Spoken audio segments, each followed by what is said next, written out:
Welcome to real news. ముందుగా headlines చూద్దాం. తిరుపతి జిల్లా మామండూరు చేరుకున్న డిప్యూటీ సీఎం పవన్ కళ్యాణ్ కు స్వాగతం పలికిన పార్టీ నాయకులు, అధికారులు. మామండూరు అటవీ ప్రాంతంలో మొక్కలు నాటిన పవన్.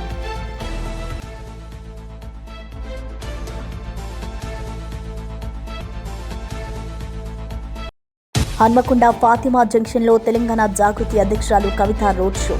బతుకమ్మలతో స్వాగతం పలికిన మహిళలు. కాలేజీ యాజమాన్యాల పట్ల సీఎం వీధి రౌడీలా ప్రవర్తించారని వ్యాఖ్యలు.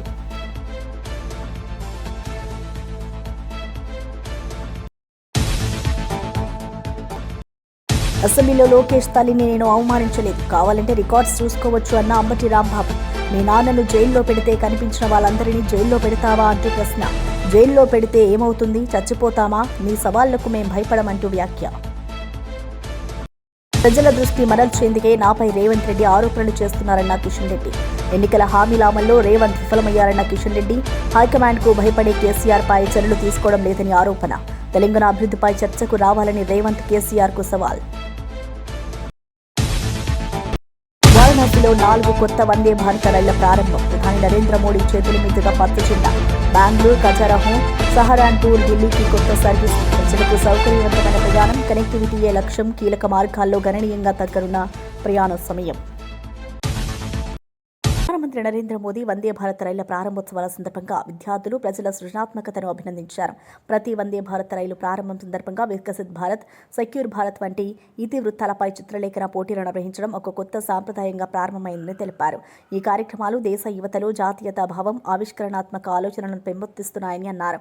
వారణాసి ఎంపీగా విద్యార్థులు రూపొందించిన అద్భుత చిత్రాలు తాను గర్వపడేలా చేశాయని అన్నారు. వందే భారత్ రైలు కేవలం ప్రయాణ సౌకర్యం మాత్రమే కాదు, భారత అభివృద్ధి, సాంకేతిక ప్రగతికి ప్రత్యేక అని మోదీ తెలిపారు. ఈ ప్రయత్నం ద్వారా దేశ ప్రజల్లో దేశభక్తి, విజ్ఞాన, ఆవిష్కరణ భావాలు మరింత బలపడతాయని ఆయన విశ్వాసం వ్యక్తం చేశారు. एक अलग उत्साह और अलग आनंद मिल सके। साथियों, अभी मैं वंदे भारत ट्रेन के अंदर कुछ विद्यार्थियों से बात कर रहा था। मैं अश्विनी जी को बधाई देता हूं, उन्होंने एक अच्छी परंपरा शुरू की है। जहां वंदे भारत ट्रेन का शुभारंभ होता है, उस स्थान पर बच्चों के बीच में अलग अलग विषयों पर कंपटीशन होती है। विकास के संबंध में, वंदे भारत के संबंध में, अलग अलग विकसित भारत की कल्पना के चित्रों के संदर्भ में, कविताओं को लेकर के। और मैं आज, क्योंकि ज्यादा समय नहीं मिला था बच्चों को, लेकिन 2-4 दिन के भीतर उनकी जो कल्पकता थी, उन्होंने विकसित काशी के जो चित्र बनाए थे, विकसित भारत के जो चित्र बनाए थे, सुरक्षित भारत के जो चित्र बनाए थे, जो कविताएं सुनने को मिली मुझे, 12-12, 14 साल से बेटे बेटियां इतनी बढ़िया कविताएं सुना रहे थे। काशी के सांसद के नाते मुझे इतना गर्व हुआ कि मेरी काशी में ऐसे होनहार बच्चे हैं। मैं अभी यहां कुछ बच्चों को मिला, एक बच्चे को मिला, उसके तो हाथ की भी तकलीफ है, लेकिन जो चित्र उसने बनाया है, मैं वाकई बहुत ही मेरे लिए प्रसन्नता का विषय है। यानी मैं यहां की स्कूलों के टीचरों को भी हृदय से बहुत बधाई देता हूं कि उन्होंने बच्चों को ये प्रेरणा दी, उनका मार्गदर्शन किया। मैं इन बालकों के माता पिता को भी बधाई देता हूं। जरूर उन्होंने भी कोई न कोई योगदान किया होगा, तब इतना सुंदर कार्यक्रम इन्होंने किया होगा। मेरा तो मन में विचार आया कि एक बार यहां इन बच्चों का कवि सम्मेलन करें और उसमें से 8-10 जो बढ़िया बच्चे हो, उनको देश भर में ले जाए, उनसे कविताएं करवाए। इतना प्रभावी था। मेरे मन को एक काशी के सांसद के नाते आज एक बहुत विशेष, मुझे सुखद अनुभव हुआ। मैं इन बच्चों का हृदय से बहुत बहुत अभिनंदन करता हूं, बधाई कर देता हूं। साथियों, आज मुझे ढेर सारे कार्यक्रमों में जाना है, इसलिए एक छोटा सा कार्यक्रम ही आज रखा था। मुझे जल्दी निकलना भी है, और सुबह सुबह इतनी बड़ी मात्रा में आप लोग आ गए, ये भी खुशी की बात है। एक बार फिर आज के इस आयोजन के लिए और वंदे भारत ट्रेनों के लिए आप सभी को मेरी ढेर सारी शुभकामनाएं। హైదరాబాద్ శంషాబాద్ ఎయిర్పోర్ట్లో వియత్నాం వెళ్లాల్సిన విమానం గంటల తరబడి ఆలస్యం కావడంతో ప్రయాణికులు తీవ్ర ఇబ్బందులు ఎదుర్కొన్నారు. రాత్రి నుంచే విమానాశ్రయంలో వేచి ఉన్న సుమారు 200 మంది ప్రయాణికులు ఉదయం వరకు ఏ సమాచారం లేక ఆగ్రహం వ్యక్తం చేశారు. ఎయిర్లైన్ సిబ్బంది నుండి స్పష్టమైన సమాధానం రాకపోవడంతో పరిస్థితి ఉధృతంగా మారింది. చిన్నపిల్లలతో సహా కుటుంబాలు ఫ్లోర్లపై కూర్చొని వేచి ఉండాల్సిన పరిస్థితి నెలకొంది. టికెట్ బుకింగ్ సమయంలో ఇచ్చిన సమయానికి విరుద్ధంగా విమానం బయలుదేరకపోవడం వల్ల అంతర్జాతీయ షెడ్యూళ్లు కూడా దెబ్బతిన్నాయని ప్రయాణికులు ఆరోపించారు. ఎయిర్లైన్స్ యాజమాన్యం ఆలస్యానికి సాంకేతిక కారణాలను చూపిస్తూ ప్రయాణికులకు తగిన వసతులు కల్పించకపోవడం విమర్శలకు దారితీసింది. అధికారులు వెంటనే జోక్యం చేసుకుని సమస్య పరిష్కరించాలని ప్రయాణికులు డిమాండ్ చేశారు.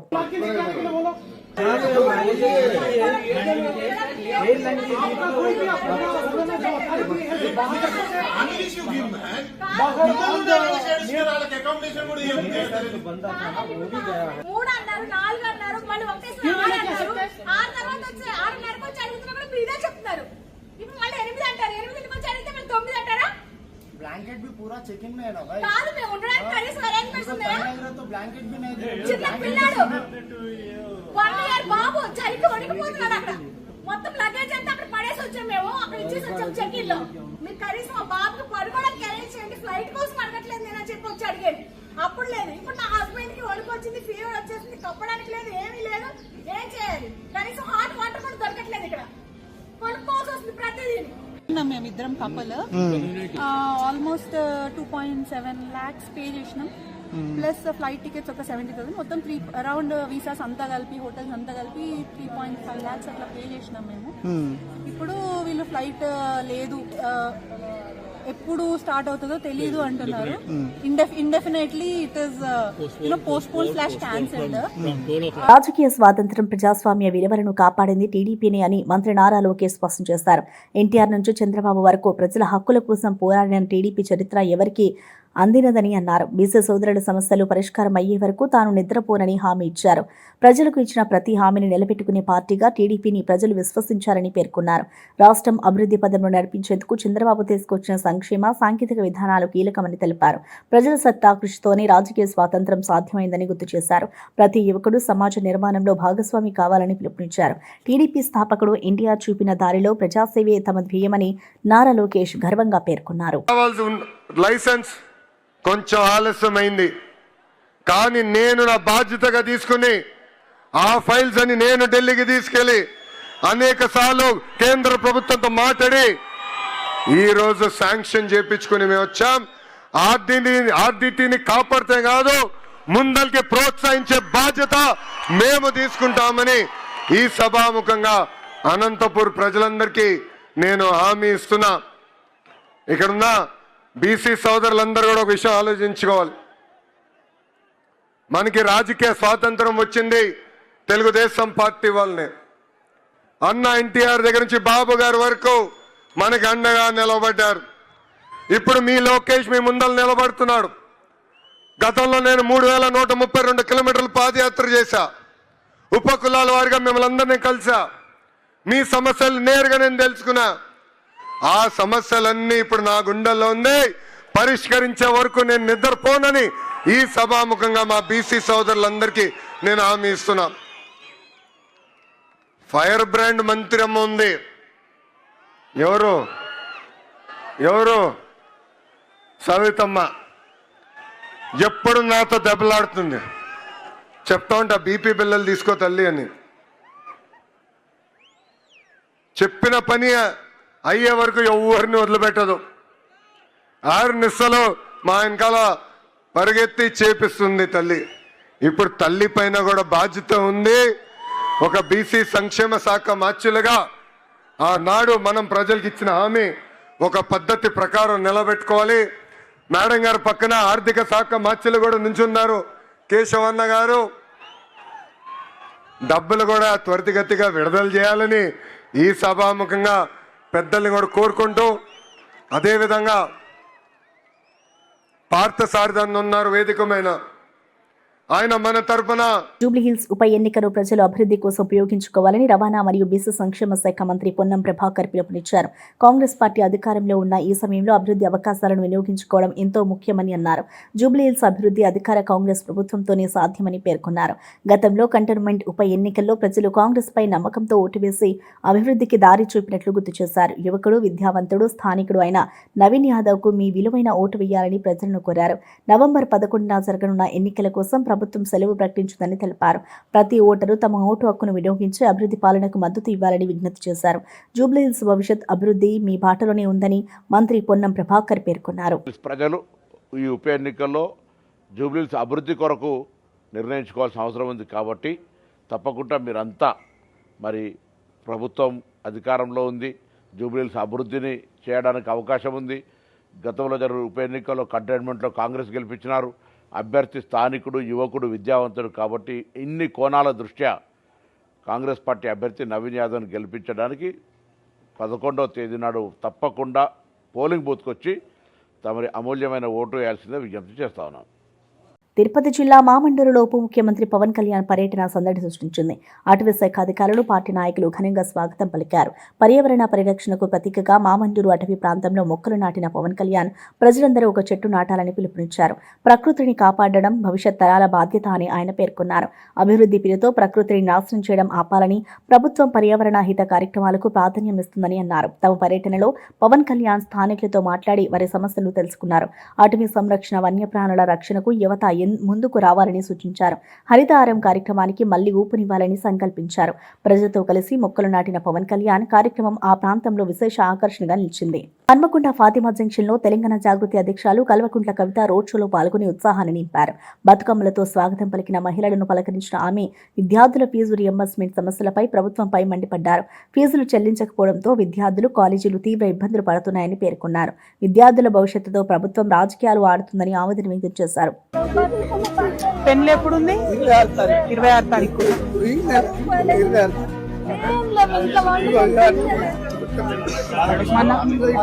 మన కారులో ఒక 50,000 ఉంటుంది, తెమ్మని ఇమీడియట్ గా ఇద్దాం.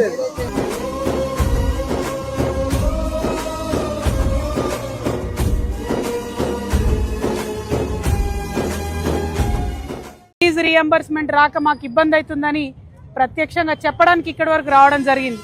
మరి మీ అందరికీ తెలుసు, ఇదివరకు నేను కౌన్సిల్లో గట్టిగా ప్రభుత్వాన్ని నిలదీస్తే ఆనాడు గౌరవ ముఖ్యమంత్రి రేవంత్ రెడ్డి గారు కౌన్సిల్లో మాట ఇచ్చిండ్రు. 2025 సంవత్సరంలో ప్రతి నెల ఖచ్చితంగా పాత బకాయిలు, కొత్త బకాయిలు అన్ని కలిపి ఫీజు రియంబర్స్మెంట్ చెల్లిస్తామని మాట ఇచ్చిండ్రు. కానీ నిన్న ముఖ్యమంత్రి రేవంత్ రెడ్డి గారు మాట్లాడిన తీరు చూస్తూ ఉంటే వీధి రౌడీలు కూడా సిగ్గుపడేటట్టుగా మాట్లాడారు. ఒక్కొక్క కాలేజీ యాజమానుల్ని పట్టుకొని ఆయన తాట తీస్తాడట, తోలు తీస్తాడట. ఎందుకోసం తోలు తీస్తారు రేవంత్ రెడ్డి గారు? మనకు ఆనాడు ఆంధ్రలో వివక్ష ఉన్నప్పుడు, ఆంధ్ర ప్రభుత్వాలు ఇక్కడ ప్రభుత్వ కళాశాలలు పెట్టినప్పుడు ఇక్కడి తెలంగాణ బిడ్డలు చిన్న చిన్న గ్రూపులుగా ఏర్పడి లోన్లు తెచ్చుకొని కష్టపడి డిగ్రీ కాలేజీలు పెట్టి, ఇంజనీరింగ్ కాలేజీలు పెట్టి, జూనియర్ కాలేజీలు పెట్టి మన తెలంగాణ బిడ్డలను చదివించినందుకు మీరు తోలు తీస్తారా? వాళ్ళది ఎందుకోసం తీస్తారు? మీరు మాట తప్పినందుకు కదా ఇవాళ వాళ్ళు కాలేజీలు బంద్ పెట్టింది. మీరు ఇస్తామని చెప్పి ఇవ్వకపోతే కదా ఇవాళ వాళ్ళు కాలేజీలు బంద్ పెట్టింది.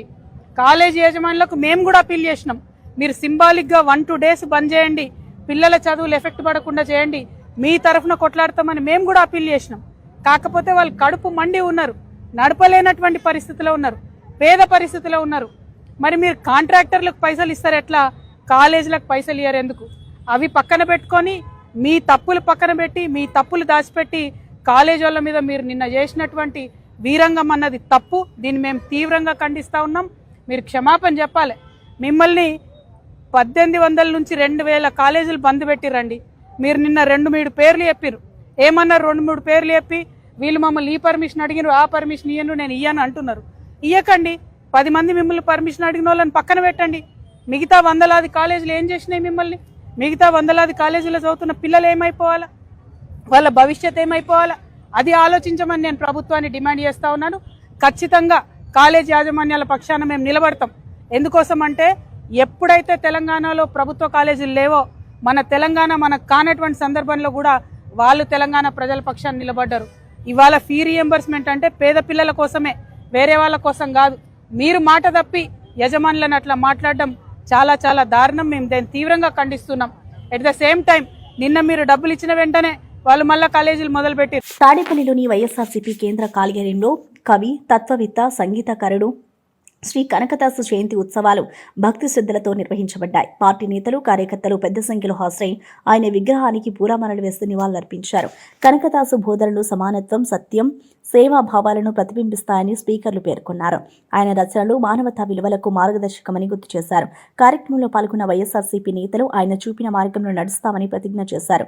సామాజిక న్యాయం, సమానత్వ సమాజ నిర్మాణమే ఆయన కళ అని తెలిపారు. కనకదాసు స్ఫూర్తితో ప్రతి ఒక్కరూ ప్రజలకు సేవ చేయాలని పిలుపునిచ్చారు. ఈ సందర్భంగా పేద విద్యార్థులకు నోట్బుక్స్ పంపిణీ చేశారు. సాంస్కృతిక బృందాల ప్రదర్శనలు, భజనలు, వేడుకకు ఆధ్యాత్మిక వాతావరణం ఇంకా ఘనంగా మేము జరుపుకోవాలని చెప్పేసి ఆకాంక్షిస్తున్నాము.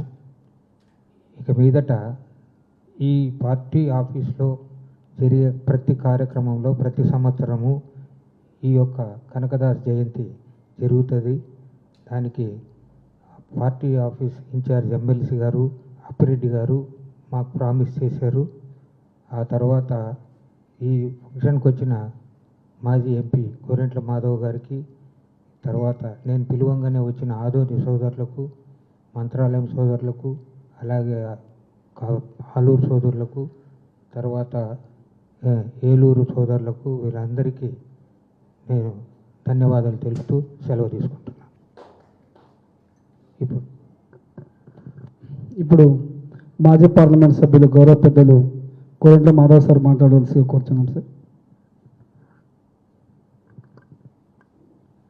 ఈ కార్యక్రమానికి హాజరైన కుల బాంధవులకు, పార్టీ పెద్దలకు అందరికీ కూడా నేను హృదయపూర్వక ధన్యవాదాలను, నమస్కారాలను తెలియజేస్తున్నాను. ప్రముఖ రచయిత, కవి, ఆధ్యాత్మికవేత్త, కుల దురహంకారంపై భక్తి మార్గంలో తిరుగుబాటు చేసిన సామాజికవేత్త శ్రీ భక్త కనకదాసు గారి 538వ జయంతిని ఈ రాష్ట్ర మాజీ ముఖ్యమంత్రి, వైఎస్ఆర్ కాంగ్రెస్ పార్టీ అధినేత వైఎస్ జగన్మోహన్ రెడ్డి గారు తన ఇంటిలో మా భక్త కనకదాస జయంతిని జరుపుకుంటూ ఆయన పిలుపు మేరకు ఆయన చేసుకుంటున్న కార్యక్రమానికి మమ్మల్ని కూడా ఆయన ఇంటిలో హాజరయ్యే విధంగా మమ్మల్ని పిలిచినందుకు, మమ్మల్ని ఆహ్వానించినందుకు శ్రీ జగన్మోహన్ రెడ్డి గారికి కూడా మేము కృతజ్ఞతలను తెలియజేస్తున్నాము. అదేవిధంగా తెలంగాణ ముఖ్యమంత్రి రేవంత్ రెడ్డి పుట్టినరోజు సందర్భంగా యాదగిరిగుట్ట శ్రీ లక్ష్మీ నరసింహస్వామి ఆలయ అర్చకులు ప్రత్యేక పూజ నిర్వహించి ఆయనకు ఆశీర్వచనం అందించారు. రేవంత్ రెడ్డి ఆయుర ఆరోగ్యాలతో ప్రజలకు సేవలు అందించాలని దేవుణ్ణి ప్రార్థించారు. రాష్ట్రంలో శాంతి, అభివృద్ధి, సమగ్ర సంక్షేమం కొనసాగాలని పూజారులు ఆకాంక్షించారు. ఈ సందర్భంగా ఆలయ ప్రాంగణంలో భక్తులు ప్రత్యేక హారతులు సమర్పించారు. ఆలయ అర్చకులు పంచామృతాభిషేకం చేసి ప్రత్యేక పూజలు నిర్వహించారు. సీఎం రేవంత్ పుట్టినరోజు వేడుకల సందర్భంగా ప్రభుత్వ పథకాల ఫలాలు ప్రజలందరికీ అందాలని కోరుకున్నారు. భక్తులు జయహో రేవంత్ అంటూ నినాదాలు చేశారు. యాదగిరిగుట్టలో జరిగిన ఈ వేడుకలు ఆధ్యాత్మిక. సీఎం రేవంత్ రెడ్డి ప్రజల ముందుకు వెళ్లినప్పుడు అభివృద్ధి గురించి మాట్లాడాలని కేంద్ర మంత్రి కిషన్ రెడ్డి సూటిగా సూచించారు. ఎన్నికల సమయంలో ప్రత్యర్థి పార్టీలపై తప్పుడు ఆరోపణలు చేయడం సరికాదన్నారు. 2 సంవత్సరాల పాలనలో ఒక్క హామీ కూడా అమలు చేయలేదని విమర్శించారు. జూబ్లీహిల్స్ ఉప ఎన్నికల్లో కాంగ్రెస్ గెలవడం కష్టమని ధీమాగా చెప్పారు. హైదరాబాద్ నగరం చెత్తతో మునిగిపోతుందని, రేవంత్ రెడ్డి పాలనలో పౌర సేవలు క్షీణించాయని మండిపడ్డారు. ప్రభుత్వ పనితీరు దారుణమని, ప్రజలు విసిగిపోయారని అన్నారు. ఎన్నికల తర్వాత కాంగ్రెస్ పార్టీ ఎక్కడా కనిపించదు, ప్రజలే తీర్పు చెబుతారు అని హెచ్చరించారు. ప్రజా సమస్యల పరిష్కారమే నాయకుడి బాధ్యత, విమర్శలతో అభివృద్ధి సాధ్యం కాదని కిషన్ రెడ్డి స్పష్టం చేశారు. చాలా స్పష్టంగా ఫ్రస్ట్రేషన్ కనిపిస్తూ ఉంది. అందుకే ఆయన సోయి తప్పి మాట్లాడుతున్నాడు.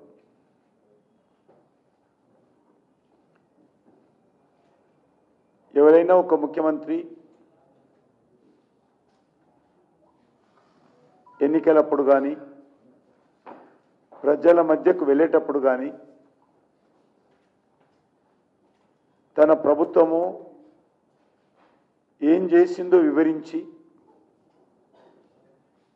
ఏం చేయబోతున్నాడో చెప్పి ప్రత్యర్థి వైఫల్యాలను విమర్శించి ఓట్లు అడగాలి. కానీ ఈరోజు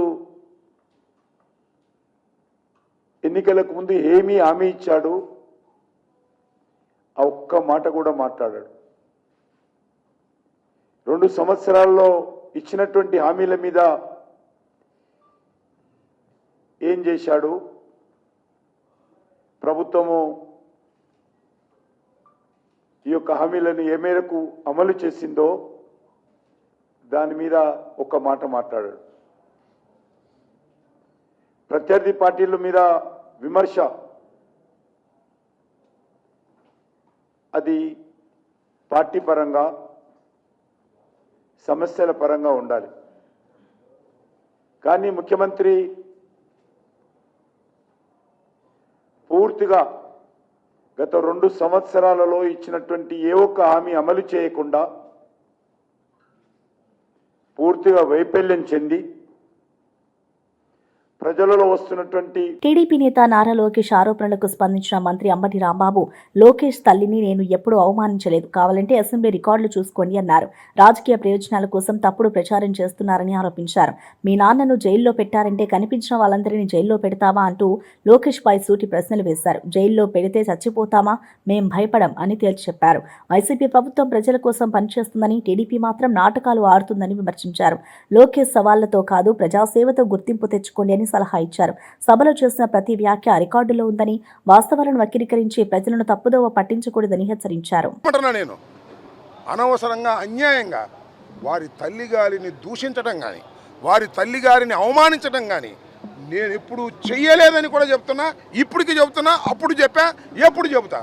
నేను అవమానించినట్టుగా ఏదైనా ఉంటే చూపించమని అడుగుతా ఉన్నా. ఊరికినే మా తల్లిని అవమానించారు, మా నాన్నను జైల్లో పెట్టారు అంటే మీ నాన్న జైల్లో పెడితే కనపడంలో జైల్లో పెడతావా? మీ నాన్న ఒక నేరంలో జైలుకి వెళ్ళాడు, 53 రోజుల తర్వాత బెయిల్ వచ్చింది. అందువల్ల ఇవాళ కనపడడంలా జైల్లో పెడతాను, జోగి రమేష్ని జైల్లో పెడతాను, చెవిరెడ్డి భాస్కర్ రెడ్డిని జైల్లో పెడతాను, వైఎస్ఆర్ కాంగ్రెస్ పార్టీ కార్యకర్తల్ని నాయకుల్ని అందరిలో జైల్లో పెడతాను. పెట్టుకో, ఏమైంది జైల్లో పెడితే? చచ్చిపోతామేంటి జైల్లో? జైల్లో పెడితే రామా బయటికి? మీ నాన్న రాలేదా? జగన్మోహన్ రెడ్డి రాలేదా? ఏంటి ఇవన్నీ మాకేం కొత్త కాదని కూడా ఈ సందర్భంగా నేను మనవి చేస్తున్నాను. నువ్వు జైల్లో పెడితేనో, నువ్వు కేసులు పెడితేనో, నువ్వు సవాళ్ళు చేస్తేనో, నువ్వు రెడ్ బుక్లు చేస్తేనో ఎవడు భయపడడు, భయపడటానికి సిద్ధంగా లేము. దీని ప్రతిఫలం అనుభవించడానికి నువ్వు సిద్ధంగా ఉండు. పిల్ల లోకేష్, నీవు పిల్లోడివి, నీకు తెలియదు. మీ నాన్న ముఖ్యమంత్రి అయ్యాడని, నువ్వు గెలిచానని ఏదో సంబరాలు చేసుకుంటున్నావు. అవన్నిటికీ కూడా మీరు చూశారుగా, సంవత్సరంన్నర అయింది. ఎంత ప్రజల్లో తిరుగుబాటు వచ్చిందో నేను ప్రత్యేకంగా మీకు చెప్పాలా? బీజేపీ నేతలను కేంద్ర ఎన్నికల సంఘాన్ని తమ గుప్పిట్లో పెట్టుకుని ఓటు చోరీకి పాల్పడ్డారని కాంగ్రెస్ నేత రాహుల్ గాంధీ ఆధారాలతో నిరూపించారని టీపీసీసీ అధ్యక్షుడు మహేష్ కుమార్ గౌడ్ వెల్లడించారు. హర్యానాలో 25 లక్షల నకిలీ ఓటర్లు ఉన్నారని, ఫలితాలు పూర్తిగా తారుమారయ్యాయని అన్నారు. ప్రజాస్వామ్య వ్యవస్థను దెబ్బతీసే కుట్రలో బీజేపీ పాలు పంచుకుందని ఆరోపించారు. ఎన్నికల ప్రక్రియ పారదర్శకంగా సాగాలంటే కేంద్ర ఎన్నికల సంఘం స్వాతంత్రంగా పనిచేయాలని సూచించారు. ఓటు చోరీ అంటే ప్రజల నమ్మకాన్ని ద్రోహం చేయమే అని వ్యాఖ్యానించారు. హర్యానా, మహారాష్ట్ర, యూపీలో భారీ స్థాయిలో ఓటు తారుమార్లు జరిగాయని వివరించారు. రాహుల్ గాంధీ ప్రజాస్వామ్య పరిరక్షణ కోసం చేస్తున్న పోరాటానికి ప్రజల మద్దతు లభిస్తుందని చెప్పారు. ప్రజాస్వామ్యాన్ని బలహీనపరిచే శక్తులను కాంగ్రెస్ ఎప్పటికీ ఎదుర్కొంటుందని గౌడ్ ధీమా వ్యక్తం చేశారు. లక్షలాది ఓట్లని చేర్చడం, తమది కావనుకున్న అర్హులైన ఓట్లని తొలగించడం, ఈ రెండు కూడా చాలా దిగజారి బీజేపీ పార్టీ చేస్తూ ఉంది. ఇప్పుడు తాజాగా హర్యానాలో బీజేపీ వేసిన కుట్రల వల్ల ఎలక్షన్ల యొక్క తీర్పులు తారుమారినట్టు పరిస్థితి. వాటిని కూడా నిన్నగాక మొన్న రుజువులతో బయటపెట్టినటువంటి సందర్భం. హర్యానాలో కాంగ్రెస్ పార్టీకి ఓవరాల్గా రాష్ట్రంలో దక్కాల్సినటువంటి విజయాన్ని, రాష్ట్ర ప్రజలంతా కూడా కాంగ్రెస్ గెలుస్తున్నట్టు పరిస్థితి నుంచి కాంగ్రెస్ గెలవకుండా బీజేపీ అధికారం చేజిక్కున్న తీరుని పరిశీలిస్తే ఏఐసీసీ తెలంగాణ ఇన్ఛార్జి మీనాక్షి నటరాజన్ కేంద్ర ప్రభుత్వంపై తీవ్ర వ్యాఖ్యలు చేశారు. స్వాతంత్ర సంస్థలను తమ రాజకీయ ప్రయోజనాల కోసం బీజేపీ ప్రభుత్వం దుర్వినియోగం చేస్తుందని ఆమె మండిపడ్డారు. మహారాష్ట్ర, హర్యానా ఎన్నికల్లో ప్రజల తీర్పు ప్రజాస్వామ్యానికి అనుకూలంగా లేకపోవడం ప్రజల్లో అసంతృప్తిని తెచ్చిందన్నారు. ప్రజలతో మమేకమవ్వకుండా సెంట్రల్ ఏజెన్సీలను ఆయుధాలుగా వాడుతూ రాజకీయాలకు నడపడం దేశానికి ప్రమాదకరమని పేర్కొన్నారు. కాంగ్రెస్ పార్టీ ప్రజాస్వామ్య పరిరక్షణ కోసం నిరంతరం కాపాడుతుందని, ప్రతి రాష్ట్రంలో ప్రజల విశ్వాసం తిరిగి తెచ్చుకుంటుందని అన్నారు. రాష్ట్ర, జాతీయ స్థాయిలో ప్రజా సంక్షేమమే తమ ప్రాధాన్యత అని తెలిపారు. ప్రజాస్వామ్య విలువలు కాపాడాలంటే అన్ని పార్టీలు స్వాతంత్ర సంస్థల గౌరవాన్ని నిలబెట్టాలని మీనాక్షి స్పష్టం చేశారు. और उसके कई उदाहरण हम सबके सामने हैं. ईडी हो, सीबीआई हो, अलग अलग पालिकाएं हो, पार्लियामेंट हो, सभी संस्थाओं की अवमानना 2014 के बाद हुई है और उसके कई उदाहरण हैं. बहुत सारे जगह पर आप लोगों की भी आवाज़ को दबाने की कोशिश की गई है और उसके बावजूद जिसको लोकतंत्र का चौथा स्तंभ कहा जाता है, आप लोग खड़े रहे हैं. जब ये चल ही रहा था तब राहुल जी ने भारत जोड़ो यात्रा और फिर भारत जोड़ो न्याय यात्रा की शुरुआत की और उसके बाद संविधान और संवैधानिक मूल्यों की रक्षा के लिए वो खुलकर आगे आए. हरियाणा और महाराष्ट्र के चुनाव हो जाने के बाद हम सबको ऐसा लगता था कि ये जो परिणाम आए हैं, इन परिणामों से विपरीत जन भावनाएं थी. जन भावनाओं का रिफ्लेक्शन चुनाव के परिणामों में दिखाई नहीं दिया. తెలంగాణ ముఖ్యమంత్రి రేవంత్ రెడ్డి ప్రసంగాలు ప్రజలను తప్పుదారి పట్టించేలా ఉన్నాయని కేంద్ర మంత్రి కిషన్ రెడ్డి అన్నారు. సీఎం ఎన్నికల సమయంలో ప్రజల మధ్యకు వెళ్లినప్పుడు చేసిన అభివృద్ధి గురించి మాట్లాడాలి, కానీ ప్రతిపక్షాలపై తప్పుడు విమర్శలు చేయడం సరైంది కాదు అని మండిపడ్డారు. ప్రజలు ఇచ్చిన అధికారాన్ని సక్రమంగా వినియోగించకుండా కాంగ్రెస్ పార్టీ రాజకీయ లాభాలకే పరిమితమైందని వ్యాఖ్యానించారు. రేవంత్ రెడ్డి మాటల్లో అసహనం, అసమ్మతత కనిపిస్తోంది. తెలంగాణకు అభివృద్ధి అవసరం, రాజకీయ డ్రామాలు కాదు అని కిషన్ రెడ్డి అన్నారు. కేంద్రం తెలంగాణ అభివృద్ధికి సమగ్ర సహకారం అందిస్తుందని చెప్పారు. రాజకీయాలు ప్రజలు మేలు కోసం ఉండాలి, ప్రత్యర్థులను దూషించడానికి కాదు అని అన్నారు. ఇక తెలంగాణ భవిష్యత్ అభివృద్ధి దిశగా సాగాలంటే ఖచ్చితమైన ప్రణాళిక అవసరమని, ప్రజల ఆశలను నెరవేర్చడంలో కాంగ్రెస్ విఫలమైందని కిషన్ రెడ్డి ధ్వజమెత్తారు. ఇబ్బంది ఉండదు. నీ మూర్ఖత్వం వల్ల, నీ అజ్ఞానం వల్ల ఈ అనర్థాలు జరుగుతున్నాయి. ఇంకా ఏం మాట, మూర్ఖపు మాట. 2 సంవత్సరాలు అయింది మీ చేతికి వచ్చి ప్రగతి భవన్. ఎందుకు ప్రగతి భవన్ బాత్రూమ్ దేం కట్టిండు? Bullet proof. సిగ్గు అనిపించదా మాట్లాడడానికి? అట్లాంటి మాటలు చూపించాలి కదా. తీసుకుపోయి రిపోర్టర్లను తీసుకుపోయి మేము చేసినాం అప్పుడు ఆరోపణ, ఇగో మేము చూపించండి, మేము చూపిస్తున్నాం, పట్టండి ఆధారాలు. ఇప్పుడు మరో కమిషన్ వేసి ఎంక్వైరీ చేయరా? దాని మీద కూడా ప్రగతి భవన్ పైన కమిషను, ఇదేంటిది కమాండ్ కంట్రోల్ సెంటర్ పైన కమిషను ఇది చేయరా? విచారణ. సెక్రటేరియట్ ఉపయోగం లేని భవనాలు. నిజమే, నీ దృష్టిలో ప్రజలకు ఉపయోగపడే ఏది కూడా ఉపయోగపడి కావు నీ దృష్టిలో. కేసీఆర్ కిట్ కావచ్చు, కేసీఆర్ పెట్టిన రైతు బంధు కావచ్చు, కేసీఆర్ ఇచ్చిన గొర్రెల పెంపకందారులకు ఇచ్చిన గొర్రెలు కావచ్చు, చేపల పెంపకందారులకు ఇచ్చిన చేపలు కావచ్చు, ఇవన్నీ కూడా నీ దృష్టిలో నిరుపయోగమైన పథకాలు. ప్రజలకు ఇచ్చిన 24 గంటల కరెంటు కావచ్చు, మిషన్ భగీరథ ద్వారా ఇంటింటికి ఇచ్చిన మంచినీళ్ళు కావచ్చు. నిజమే, ఇవన్నీ నీ దృష్టిలో నిరుపయోగమైనవి. ఎందుకంటే ఇంట్లో దేంట్లో కమిషన్ రాదు కదా. నీకు కమిషన్ వచ్చే పనులు చేస్తేనే ఉపయోగపడేవి. ఇవన్నీ ప్రజలకు ఉపయోగపడేవి, ప్రజల జీవితాల్లో వెలుగులు నింపేవి. అందుకే నీకు ఎందుకు అవి నచ్చుతలేవు. హైదరాబాద్ డెవలప్మెంట్ మీద పెడదామా చర్చ? నువ్వు చర్చ పెట్టినా పెట్టకపోయినా జూబ్లీ హిల్స్ ప్రజలు దానిపైన ఓటైపోతున్నారు రేపు. అది నీకు భయం అవుతుంది. జూబ్లీ హిల్స్ ప్రజలు ఏ ఇంటికి పోయినా ఈ కులం ఆ కులం, ఈ మతం ఆ మతం, ఈ వయసు ఆ వయసు అనే ఏ తేడా లేకుండా అందరికందరూ ఏకగ్రీవంగా కేసీఆరే కావాలి, మళ్ళీ కేసీఆరే రావాలి. బులెటిన్ ముగించే ముందు హెడ్లైన్స్ మరోసారి చూద్దాం. తిరుపతి జిల్లా మామండూరు చేరుకున్న డిప్యూటీ సీఎం పవన్ కళ్యాణ్. పవన్ కళ్యాణ్ కు స్వాగతం పలికిన పార్టీ నాయకులు, అధికారులు. మామండూరు అటవీ ప్రాంతంలో మొక్కలు నాటిన పవన్.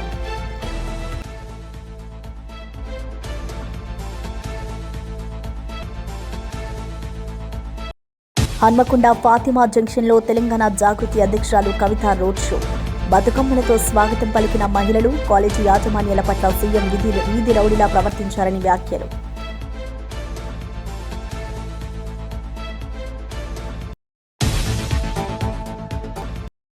అసెంబ్లీలో లోకేష్ తల్లిని నేను అవమానించలేదు, కావాలంటే రికార్డ్స్ చూసుకోవచ్చు అన్న అంబటి రాంబాబు. మీ నాన్నను జైల్లో పెడితే కనిపించిన వాళ్ళందరినీ జైల్లో పెడతావా అంటూ ప్రశ్న. జైల్లో పెడితే ఏమవుతుంది, చచ్చిపోతామా? మీ సవాళ్లకు మేం భయపడమంటూ వ్యాఖ్య. ప్రజల దృష్టి మరల్చేందుకే నాపై రేవంత్ రెడ్డి ఆరోపణలు చేస్తున్నారన్న కిషన్ రెడ్డి. ఎన్నికల హామీల అమల్లో రేవంత్ విఫలమయ్యారన్న కిషన్ రెడ్డి. హైకమాండ్కు భయపడే కేసీఆర్పై చర్యలు తీసుకోవడం లేదని ఆరోపణ. తెలంగాణ అభివృద్ధిపై చర్చకు రావాలని రేవంత్ కేసీఆర్కు సవాల్. ఢిల్లీలో 4 కొత్త వందే భారత రైళ్ల ప్రారంభం. ప్రధాని నరేంద్ర మోడీ చేతుల మీదుగా పచ్చజెండా. బెంగళూరు, ఖజారహో, సహరాన్పూర్, ఢిల్లీకి కొత్త సర్వీస్. ప్రజలకు సౌకర్యవంతమైన ప్రయాణం, కనెక్టివిటీయే లక్ష్యం. కీలక మార్గాల్లో గణనీయంగా తగ్గనున్న ప్రయాణ సమయం. కేవీ బులెటిన్ విశేషాలు మరో బులెటిన్లో మళ్ళీ కలుద్దాం.